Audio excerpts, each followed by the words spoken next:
Philosophers' Islands. Theoretical physics and cosmology over the last half-century has provided a new context in which some of the most fundamental questions of philosophy find a new life and a new sense. In this new context, we find the recurrence of an image that spans the history of Western philosophy, that of the island.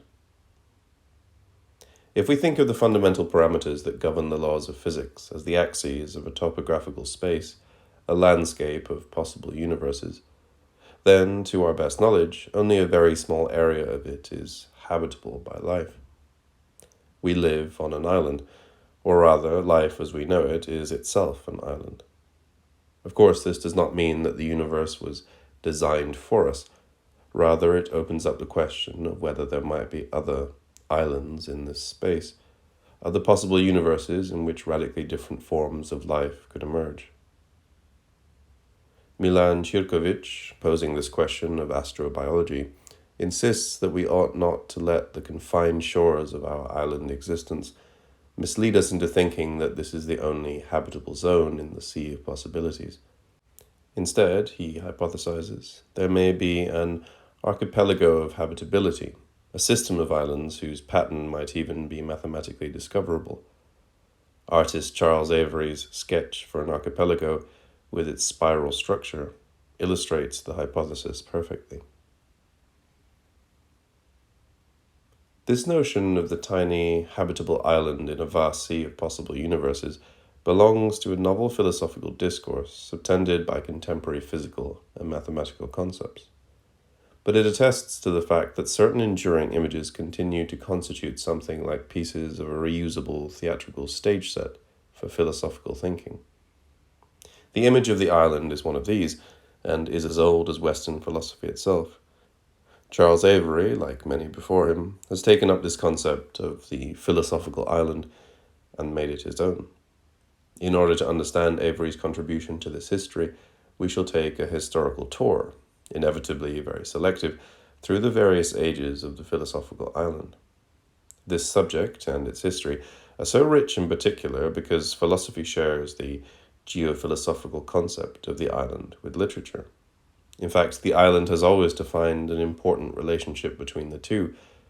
The island is a kind of conceptual laboratory for transplanting stories into ideas, for imbuing narratives with concepts, for bringing ideas alive through myths. The island first appears when Western philosophy, at its birth, is still negotiating its divorce from its other, namely myth. In Plato's Timaeus, the fable of the island of Atlantis occurs within a discussion of the rational principles of a perfect society. Socrates complains that, whilst he understands the conclusions arrived at, he would compare himself to a person who, on beholding beautiful animals either created by the painter's art, or better still, alive but at rest, is seized with a desire of seeing them in motion, or engaged in some struggle or conflict to which their forms are suited. This demand of Socrates sets in motion the history of the philosopher's island. The demand for something to bring alive ideas, to quicken the still body of rational discussion, finds satisfaction in the story of Atlantis, the lost island. As we know, Plato's dialogues often comprise second-hand reports, but the Timaeus ramifies further this strategy of framing, as the story of Atlantis is reported by Socrates' friends as an ancient story heard from a grandfather, who in turn heard it from a friend of his great-grandfather, Solon, who received it from an Egyptian priest. Through this relay of memory, Plato establishes Atlantis at an immemorial distance from his audience, endowing it with a properly mythical status. The priest's story is of a war waged by the island kingdom of Atlantis against the city of Athens, but this is an Athens separated from Plato's contemporary Athens by an impassable gulf of forgetting. For the flooding of the Nile, as the priest tells Solon, has on many occasions saved the Egyptians, and their knowledge from great catastrophes periodically visited on the earth, and which have wiped out many other peoples, including the Greeks.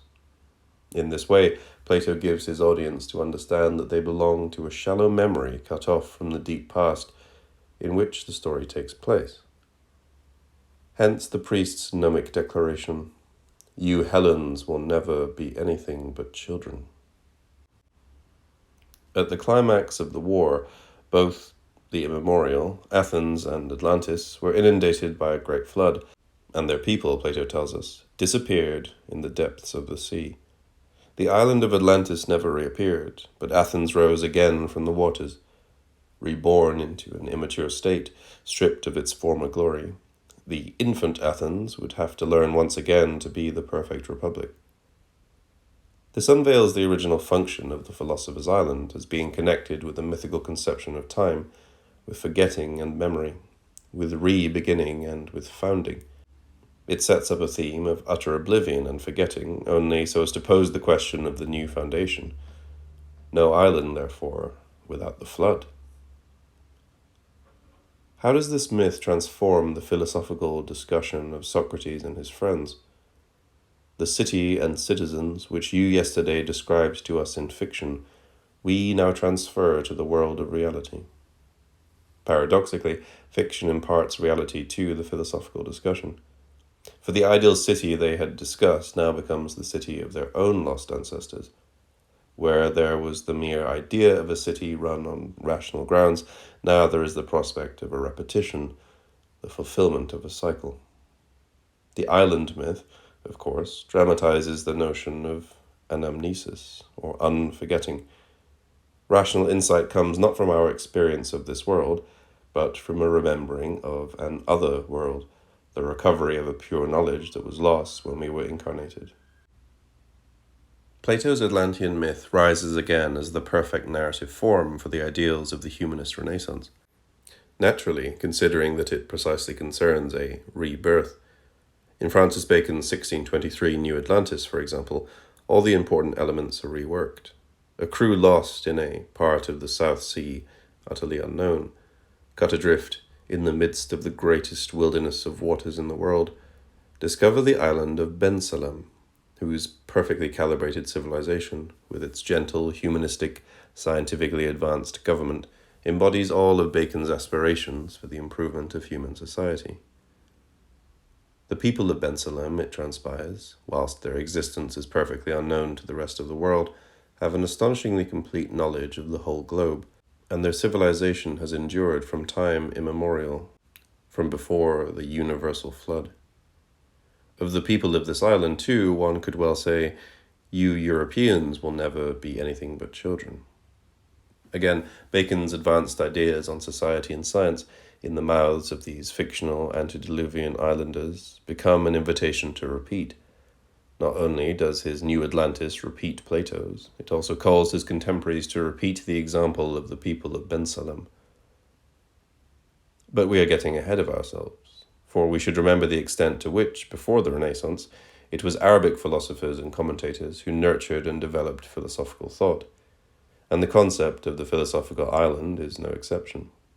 One remarkable text by a Spanish Muslim philosopher could, without much exaggeration, be described as being halfway between Aristotle and Robinson Crusoe. This is Ibn Tufayl's book, Hay Ibn Yaqzan, a 12th century Arabic text translated into English in 1708 as The Improvement of Human Reason, known in Latin as Philosophus Autodidactus, the self-taught philosopher.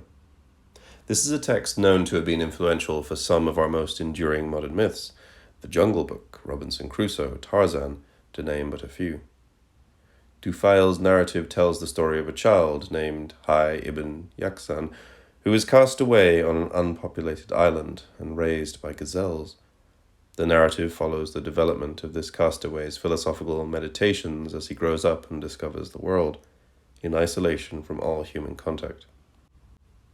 Tufayl's book is essentially a philosophical treatise, speaking of all things from biology to planetary motions.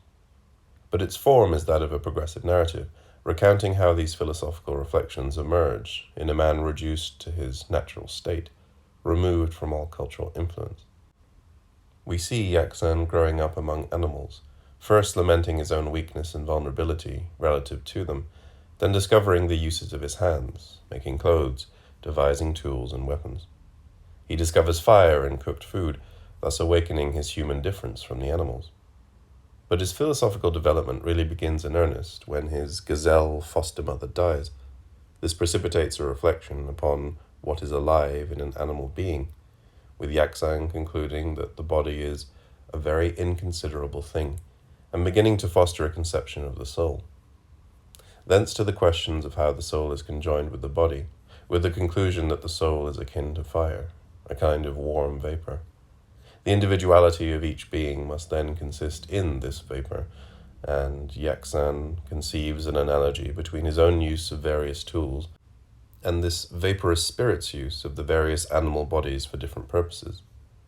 With lengthy meditations on unity and plurality, individuals and species, the self-taught philosopher rediscovers the principles of Aristotelian taxonomy and proceeds to classify the entire animal and vegetable kingdom, finally considering inanimate objects and coming to the conclusion that all these things are in reality one, though multiplied and diversified accidentally, as the plants and animals are. But what then is the nature of this unified substance that underlies all these various things in the world? With further meditations reaching ever more abstract questions and lofty conclusions, the feral child Yaxan achieves philosophical enlightenment as an adult. In fact, Yaxan does make contact with civilization again, through the medium of a holy man who comes to the island to meditate. However, after having returned to his fellow humans, he finds them so unwilling to consider the way of wisdom that he returns to his island. This remarkable story is the first fully philosophical use of the island. Recounting the genesis of philosophical thought as a natural development, it serves to ratify a body of doctrine as belonging to the natural progression of reason, untainted by outside influences. And the function of philosophical islands continues to be involved with this desire for purity, with philosophy's impatience with dogmatism or received wisdom, its compulsion to begin from nothing, to re-begin with no presuppositions, to found itself. For the philosopher, the island is a chance to begin over again, giving us the possibility of refounding our knowledge on the basis of an imaginary innocence.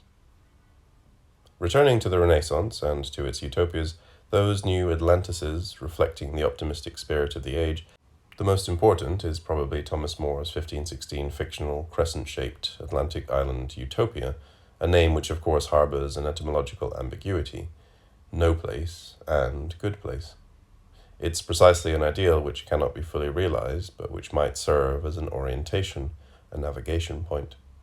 More's discussion of the ills of society, the vanity of people, the belligerence of leaders, gives us an enduring model of sociological and philosophical reflection that is very much alive 200 years later, in more satirical form in Gulliver's Travels, which, however, teaches through a mocking reductio ad absurdum, not by example, and is all the more entertaining for it.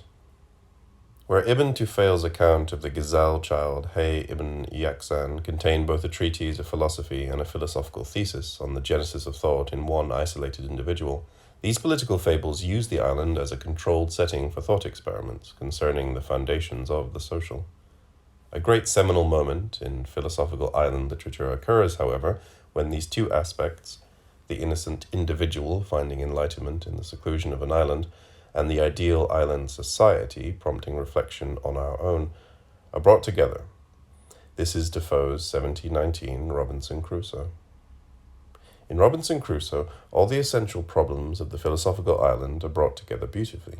We have Crusoe as Christian autodidact, discovering true faith through his own solitary meditations. But it is not only God that Crusoe discovers, he also enacts the origins of sedentary human society, the need to settle and defend, the planting of crops and building up of stores, the need to domesticate wild animals, even the development of hierarchy and the legitimacy of servitude. But Crusoe is also the point at which the philosophical island comes into disrepute, when we begin to harbor suspicions about the supposed innocence of the protagonist. Readers excited by the idea of the shipwrecked mariner exploring the Virgin Isle, surviving on his wits, cannot but be somewhat disappointed when Crusoe spends his first 2 weeks rowing back and forth to the shipwreck to bring out everything he needs to set up home, from gunpowder to tunics, from oatcakes to a complete set of carpentry tools. Cannot help feeling a little cheated when he takes his smug walks to his country house with his 4 guns slung around him, or when, by chance, he discovers some ears of wheat and prudently sows and stores his harvests for 3 years. At a century's distance, Marx sums it up dryly in the first volume of Das Kapital. Having saved a watch, ledger, ink, and pen from the shipwreck, he soon begins, like a good Englishman, to keep a set of books. For Marx, Crusoe represented a totally illusory foundation for economics, that of the independent, non-social being. The story was an ideological sham, serving to naturalize the system of bourgeois capitalism, its function to justify a system through a bogus mythical proof of its spontaneous nature. In short, the island is a false origin.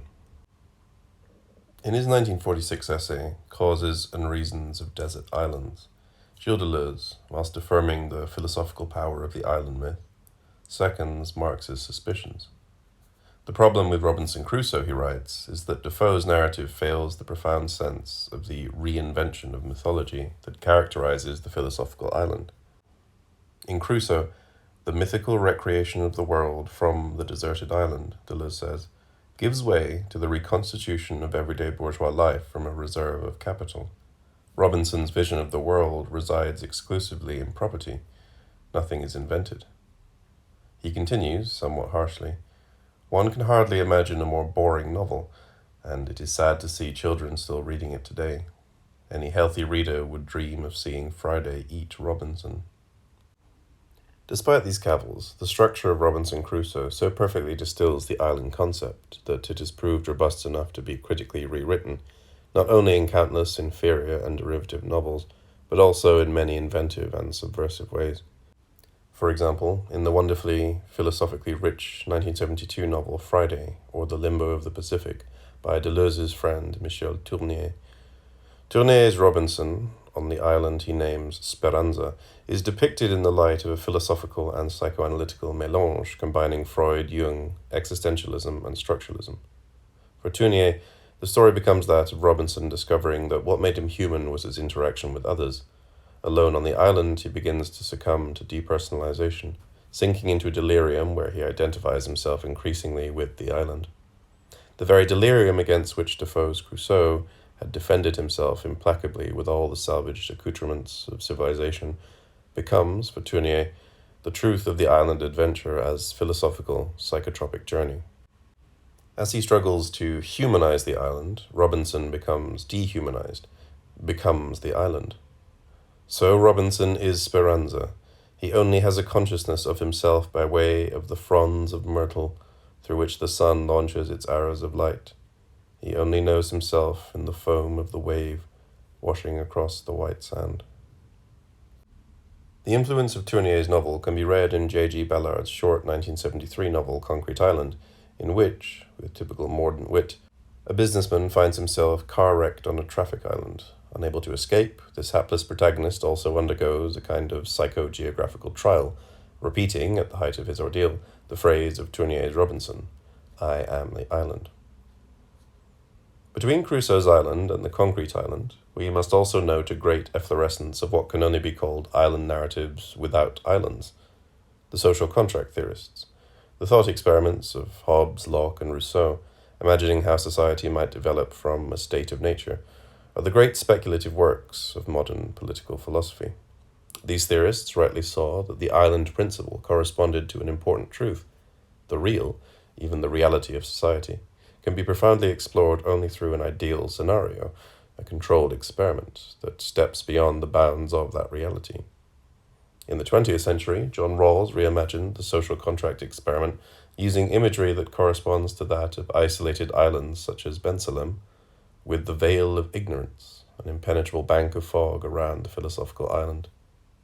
To make his argument, however, Rawls for the first time posits the original position of the philosopher outside the island, meditating on the possibilities of what it might hold, and planning his disembarkation. Even if social contract theory represented in certain respects the consummation of the political employment of the philosophical island, in a new modern conception of the grounding or refoundation of the social on the model of a civil contract, from the 19th century onward, its works were liable to come under suspicion, and to be dismissed as Robinsonades. Post-Robinson Crusoe, any supposedly innocent deployment of the island as a speculative device would be subject to great critical scrutiny. In marking out reason's legitimate from its illegitimate uses, Kant's critique of pure reason aims to provide the map for a domain of well-founded systematic knowledge, and secure it against the flights of fancy and the speculative excesses to which Kant considered earlier philosophers had all too easily abandoned themselves. And yet, to promote this somewhat grueling task, Kant employs the image of the island of truth in this famous passage from the Critique of Pure Reason.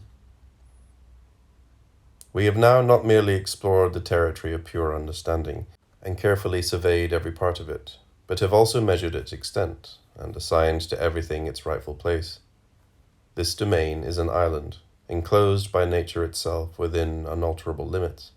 It is the land of truth, seductive name, surrounded by a wide and stormy ocean, the native home of illusion, where many a fog bank and many a swiftly melting iceberg give the deceptive appearance of farther shores, deluding the adventurous seafarer ever anew with empty hopes, and engaging him in enterprises which he can never abandon and yet is unable to carry to completion. Before we venture on this sea, to explore it in all directions, it will be as well to begin by casting a glance on the map of the island which we are about to leave, and to inquire first whether we cannot in any case be satisfied with what it contains. Are not, indeed, under compulsion to be satisfied, inasmuch as there may be no other territory upon which we can settle, and secondly, by what title we possess even this domain, and can consider ourselves as secured against all opposing claims. As Michèle Dœuff remarks in her The Philosophical Imaginary, Kant uses the image of the island to defend his sober, critical philosophy against the more colourful and grandiose promises of speculative metaphysics. The critical island is certainly not a paradise, but it is infinitely preferable to the frustrations and dangers of the boundless ocean upon which metaphysical speculation recklessly sets out. If he claims to replace our knowledge on its proper ground, Kant is most circumspect about what sort of territory philosophy can promise to secure for us. Notably, as Dœuff remarks, elsewhere Kant warns against another island, the paradisiac island of the South Seas. The yearning for its easier climes and for its innocence is a snare, Kant suggests. They represent a pernicious imaginary utopia.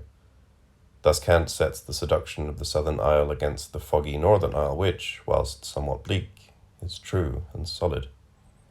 As Deleuze says in his book on Kant, this is the element in which Kant's thought is at home, the fog of the north. When Kant trills the island of truth, seductive name, this is nothing but sarcasm. The serious philosopher has no business with seductive, pretty islands where he can lounge about all day under palm trees. So Kant reinvents the philosophical island as a duality. There is the southern isle, with its dangerously desirable holiday brochure illusion of luxury and leisure, and the northern isle, safe, secured, and systematic, if a bit grey. In short, the island of truth is a Dreich isle, but it's all we've got. But even Kant's carefully delimited and hard-won piece of solid territory doesn't last long in the history of the philosopher's island. As Nietzsche, in his 1882 The Gay Science, announces the crisis of late modernity, not only have we left Kant's island of stability, our own critical self-consciousness has destroyed it. In the horizon of the infinite, we have left the land and have embarked. We have burned our bridges behind us. Indeed, we have gone further and destroyed the land behind us. Now, little ship, look out. Beside you is the ocean. To be sure, it does not always roar, and at times it lies spread out like silk and gold and reveries of graciousness. But hours will come when you will realize that it is infinite, and that there is nothing more awesome than infinity. Oh, the poor bird that felt free, and now strikes the walls of this cage. Woe when you feel homesick for the land, as if it had offered more freedom, and there is no longer any land. In the epoch that this declaration announces, the problem is no longer that of founding or refounding. Instead, it is the crisis of the fruits of enlightenment turning bad, of science and critical thought having gnawed away the very foundations of human existence. But even Nietzsche's declaration that there is no longer any land cannot prevent literature from re-engineering the island for this age, and according to its dreams and fears. From the end of the 19th century, the philosophical island becomes a dystopia, where the most extreme possibilities, doubts, and horrors of Western civilization are given free, if safely sequestered, reign. This tradition begins with H.G. Wells's 1871 Island of Dr. Moreau. Rather than the island being a metaphorical setting for a philosophical thought experiment, instead we find ourselves on an island where actual, scientific experiments are underway and running out of control. The island becomes a warning, concentrating the most threatening aspects of contemporary reality into their confined space. Instead of accommodating an ideal society whose principles instruct our own, then, the 20th century island, in which we can include, of course, many of science fiction's alien planets and stranded space stations, is more likely to amplify developments of real society, concentrating them into an imagined future that is all too near. The power of ideas, rather than being owned and judiciously employed by philosophy, is now a power effectively at work in the world, embodied in technology, uncontrolled or controlled by megalomaniacs and evil geniuses, perplexing and injuring humanity.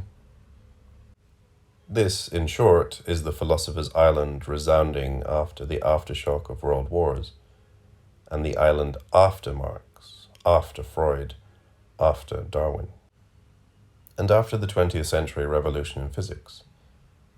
It is the island of the fateful experiment, the Bikini Atoll, and its aftermath, Lord of the Flies, and countless other post-apocalyptic fantasies. In his last novel, entitled simply Island, 1962, Aldous Huxley seems to reverse the trend. He turns the island once more into utopia, contrasting with the dystopia of reality. Imagining science being harnessed only for the use of man, rather than overpowering him, Huxley's Pala is an imaginary island of sanity in a mad world, where Eastern wisdom and Western science comet together in the persons of a shipwrecked scientist and an indigenous quasi-Buddhist order, giving birth to a society stable and free from madness and venality. Like the autodidact Yaksan, everyone on the island is in a state of enlightenment, nirvana even, and through the great slogan of this modern utopia still echoes the voice of Platonic anamnesis. Nobody needs to go anywhere else. We are all, if we only knew it, already there. If only we knew it, we could return to where we really are. Ultimately, however, the final twist in Huxley's tale shows that he was himself no longer convinced of the possibility of such a sane society, such a return to the source. Let's now ask whether we can make out the shape of a new 21st century philosophical island. Previous models still haunt us.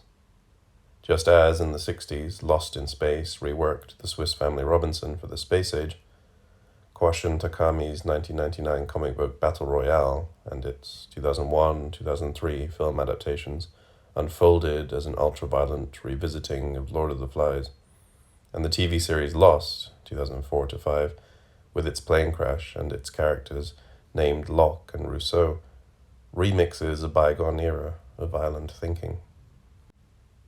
At the end of the second episode of Lost, entitled Tabula Rasa, one of the characters declares, "This is a chance for everyone to start again, regardless of what they were before the crash."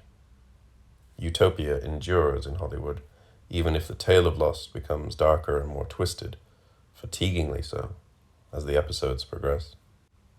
Perhaps ours is more properly the age of the house island, isolated but visible by millions, and manipulated by an unseen controller. Big Brother and its various reality TV imitators, several of which take up the island theme very literally, with woeful results, although they harbour no illusions of a tabula rasa or a complete new beginning, are perhaps still rather tied to antiquated forms, their social engineering redolent of the Tempest, where the audience delights in Prospero's behind-the-scenes manipulation of the hapless groups shipwrecked on his enchanted isle. Ours is also the age of the geoplastic megalomania of Dubai's man-made archipelagos, where millions of tons of sand is dredged up from the bottom of the sea to create new islands full of luxury villas. Have their architects never heard the phrase, built on sand? Since every modern convenience has already been imported, however, the rich man's island is never interesting. It's never a desert island. None of these constitute a philosopher's island for today. The philosophical references of Charles Avery's work set the conditions for one possibility of what such an island might be, and his project itself responds to them. It's a project which resides as much in his book, at once an island travelogue and an enigmatic work of philosophy, as in the catalogue of drawings and exquisitely crafted objects in different media which make up his oeuvre. At first, Avery's island seems to represent the landscape of philosophy, rather than being a vehicle for any particular philosophical thesis. Looking at the names on his maps, it seems Avery wishes to make the landscape of his island and the world surrounding it describe the whole history of philosophy.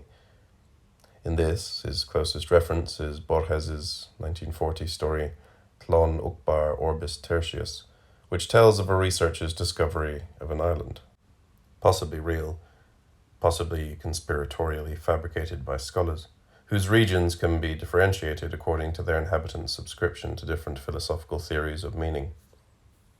But if we read Avery's island as some sort of grand allegory, we soon find out that there is no straightforward mapping. Far from simplifying the world of ideas by mapping it out, Avery adds to it and twists it with his strange cartographies. The relation between metaphor and what is metaphorized is always slipping and sliding, and everything refuses to fit together neatly. There are, however, some privileged philosophical references. They belong to the development of the philosophy of logic and mathematics at the beginning of the 20th century, the story of the search for a theory that would provide a systematic foundation for all logical and mathematical thought. One of the few actual philosophers who appear in Avery's drawings, Bertrand Russell, has the great distinction of having ruined this idea forever in his polite letter to his colleague Gottlob Frege. The simple but powerful paradox discovered by Russell, and which bears his name, resonates throughout Avery's work. Take the set of all sets which are not members of themselves. If it does belong to itself, then it doesn't, and vice versa. Take the barber of the regiment, defined as the man who shaves everyone who doesn't shave themselves. Does he shave himself or not? You'll find Avery's own answer to that particular riddle in his book. Russell's paradox seems to be the engine of all the dualities in Avery's work. His islanders love to cut everything in the universe in two. In fact, the apotheosis of the islander's creed might be the old joke that there are only two types of people, those who divide people into two types and those who don't. But the island is also prowled by anomalous animals that don't seem to obey these distinctions. The elusive noumenon, the iphen, whose defining characteristic is that they lack a defining characteristic. The essential Mr. Impossible. One suspects these are the animating principles of the island. Paradoxes that not only accompany the sharp distinctions the islanders like to make, but might even sustain them, as the hope of snaring the noumenon sustains the hunter. The disorienting effect of all these paradoxes is already a little like stepping into Avery's eternity chamber. But there is more. Russell had shown that the most powerful foundational logical theory was punctured by paradoxes. But by the 1930s, Gödel had proved his incompleteness theorem, demonstrating that any logical system powerful enough to provide a foundation for simple arithmetic will contain at least one proposition whose truth is undecidable. This shatters philosophers' dreams. Avery's work registers both the gravity and the humor of these developments. No foundations. Does this mean no islands? In the horizon of the infinite, neither philosophy nor art can rise above or systematize the all, or provide it with a foundation. Philosophy and art are themselves situations within the world, and all situations are incomplete. Avery's work constantly presents us with this punctured and incomplete state of knowledge. In this respect, one might relate Avery's work to that of an apparently very different artist, Keith Tyson.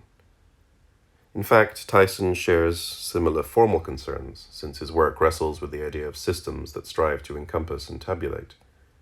In Large Field Array, Tyson tries to create a modular system of everything: scientific theories, his childhood memories, images from TV, abstract concepts, and systematically connect it all together.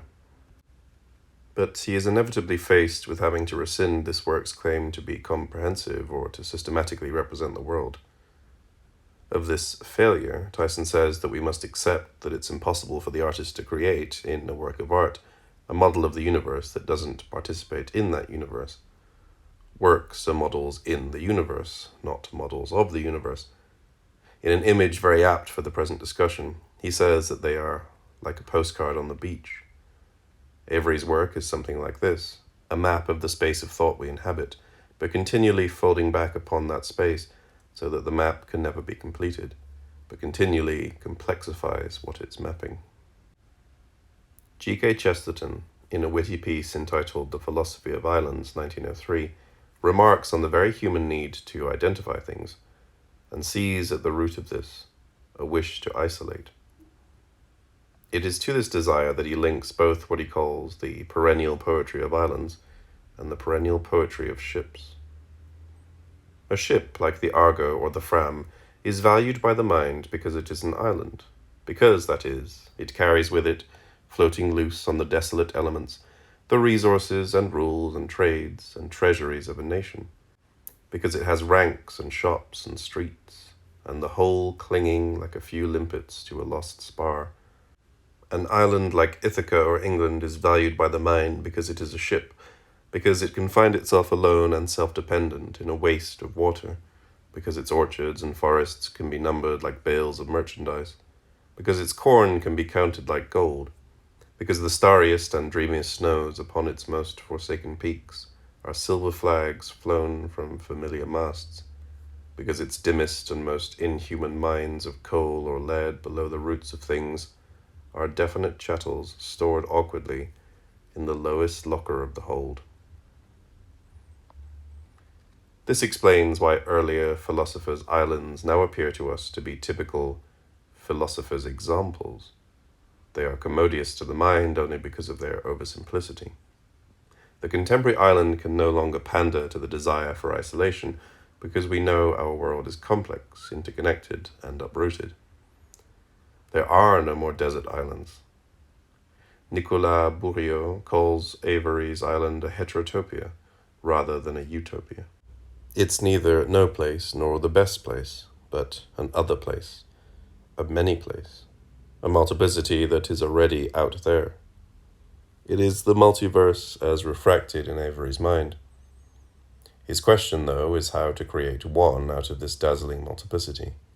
This is precisely the task Avery set himself when, in the inaugural gesture of his mammoth project, he declared that from now on all of his work would find a place in this island kingdom, so that the work consists not in any of the objects created, but in the structural consistency of the whole.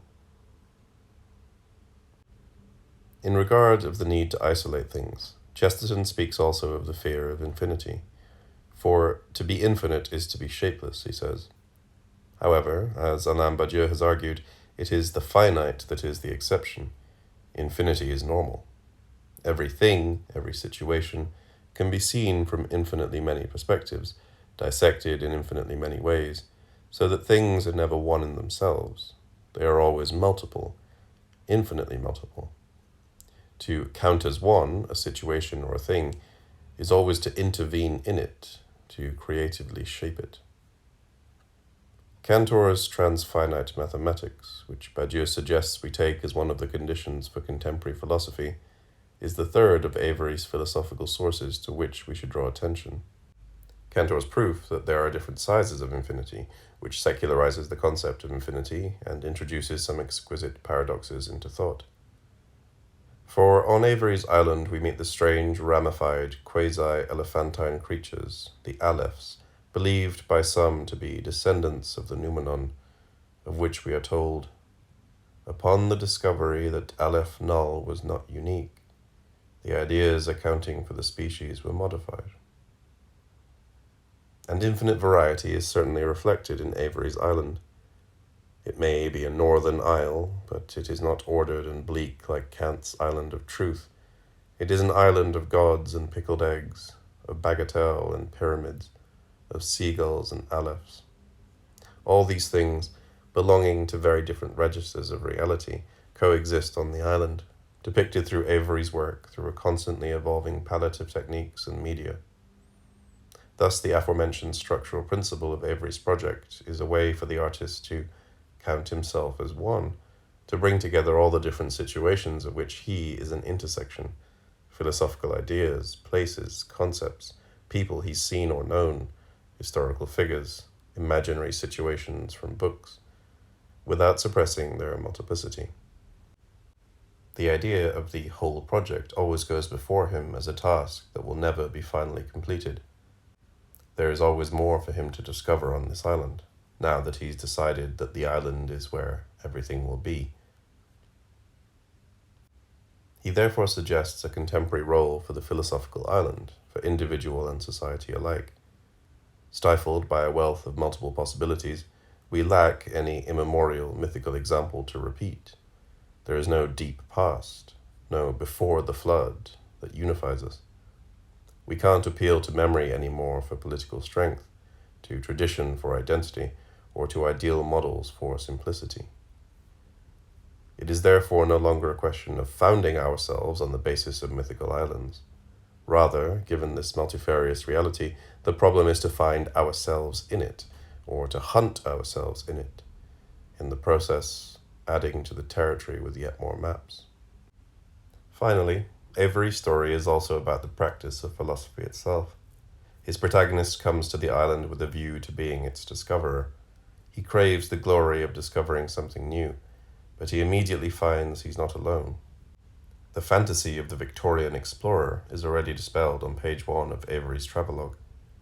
This in itself is the condition of doing philosophy in the present day, a sometimes disheartening process of discovering who has already had your thoughts before you. You're exploring a land that seems to you to come directly from the deepest part of yourself and to contain the strangest, most intangible thoughts.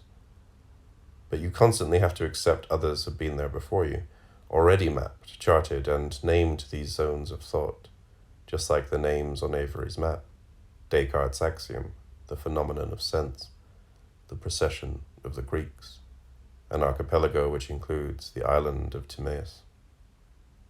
To think today is to negotiate an historical constellation of thought positions. Anamnesis become historical. It is the problem not of how to begin from nothing, but of how to synthesize existing, multiple lines of thought into something new. This quandary, this weight of history, was the same in which Avery found himself with respect to an overly historically conscious discourse of art. The island, the construction of this island that belongs only to Charles Avery, more than the sum of its parts, more than any one narrative, is his response. According to Avery, if one can't be a discoverer, the only thing to do is to reinvent oneself as a hunter, trying to locate the island's greatest treasures, those that have eluded everyone so far. If Avery says that this characterizes the figure of the artist, one would be inclined to say it corresponds also to the figure of the philosopher, an eternally hopeful and eternally hopeless individual. Even though history and reason tell him otherwise, he continues to believe he will prevail. As we have seen, the history of Philosophers' Islands is a moving image of this eternal hope.